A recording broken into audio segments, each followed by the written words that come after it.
BMW's M5 has taken many different forms over the years. Inline 6, large capacity V10 and V8s, basically everything in between. But arguably the biggest change yet for this legendary sports sedan has just arrived. This is the 6th generation F90 M5, and quite simply, it's going to blow your socks off. Since we're talking about one of BMW's most famous nameplates, that's a big call. But the new F90 M5 has some big credentials. The headline stats: a twin-turbo V8, all-wheel drive, and 0 to 100 in just 3.4 seconds. This is a luxury limousine capable of bothering many supercars, and it has just arrived, priced at $200,000. First though, the engine. It's a 4.4 litre twin-turbo V8 that now makes 441 kilowatts and 750 newton meters. It's derived from the predecessor M5, but now has 2 larger turbochargers and high-pressure direct fuel injection. The biggest thing with this car is that it's 8-speed automatic only, and for the first time, it features all-wheel drive. In essence, you get 3 different modes: 4-wheel drive Sport, and 2-wheel drive, which can only be engaged with the stability control systems turned off. In any mode, the M5 lacks for very little. On the road, the way that the V8 engine picks up speed, even when it's in its most docile efficient mode, will absolutely blow your mind. Yes, you're getting that 3.4 second 0 to 100 time, but more than that, you're just getting instant acceleration, the sort of stuff that'll put you in a jail cell.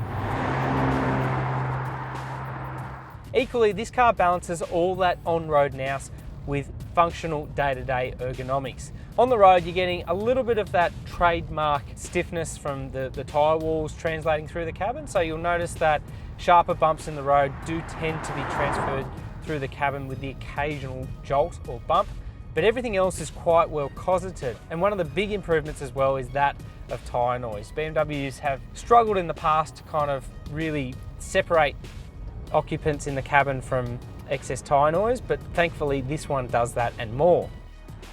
More than that, the M5 is no longer a straight-line sledgehammer. BMW says the new model weighs less than its predecessor despite more moving parts underneath, at just over 1,800 kilograms.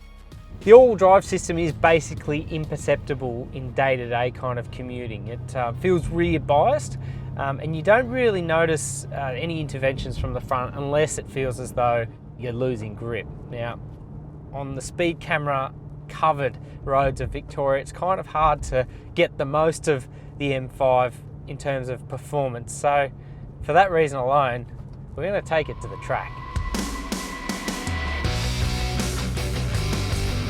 Up the ante, and the M5 responds emphatically.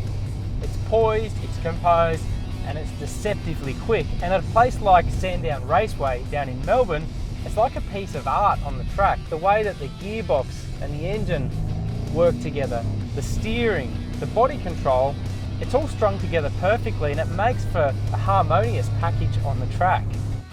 And when the right occasion calls, it drifts like a dream as well.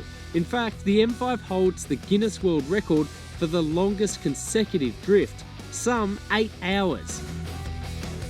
Even with the advent of all-wheel drive, I reckon BMW's managed to stay true to the roots of the M5 with this latest F90. An executive sedan with supercar levels of speed and cornering precision, this machine ticks every box.